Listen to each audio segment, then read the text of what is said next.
بنیاد مترو در دوشنبه کاری آسان نیست و هنوز سخن از آغاز رسمی آن بر وقت است. وزارت نقلیات تاجیکستان خبرهای نشر شده در رسانه‌ها مبنی به آغاز ساختمان مترو در دوشنبه را نادرست می‌دانند. در آغاز ماه ینور برخی رسانه‌ها از جمله خبرگزاری دولتی خاور خبر دادند که کارهای آمادگی بنیاد مترو از سال 2025 آغاز خواهند شد.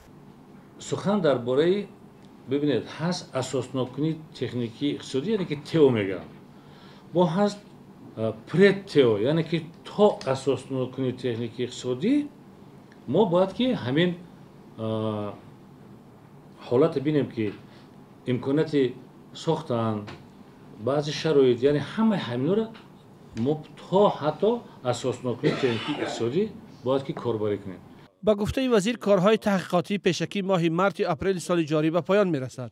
اگر نتیجه های آموزش مثبت باشند پس مرحله اساسناکنی فنی و اقتصادی آغاز خواهد شد. تنها بعد از آن می شود درباره آغاز ساختمان صحبت کرد. نه، در بسیار وسایل اخبار ما می‌رسند که ساختمان شروع می‌شود.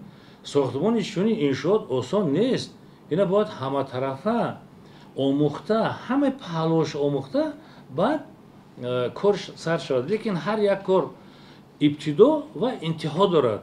این آغاز کار است. عظیم ابراهیم وزیر نقلیات گفت که مرحله تحقیقاتی و لایحه کشی مترو میتواند چند سال ادامه کند. حکومت تاجیکستان 3 مسیر را همچون خط احتمالی مترو پیشنهاد کرده است. از بینای سیرک تا کاروان ما گفته بودیم تا دروازه طرف باختر میرفتگی تا اونجا را میرود یک خط.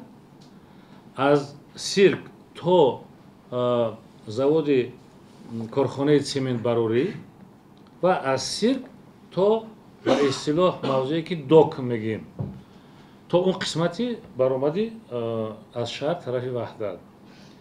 اینا همه نقشند. شما ببینید تاریخی ساختمان مترو را در دیگر کشورها چقدر مهلت گرفتگی است. مقامات ضرورت ساختمان مترو در پایتخت را با افزایش شماره اهالی دوشنبه و مهمانان آن وابسته می‌دانند. لایحه می‌تواند یکی از راه‌های کاهش تنبشوی نقلیات در شهر باشد.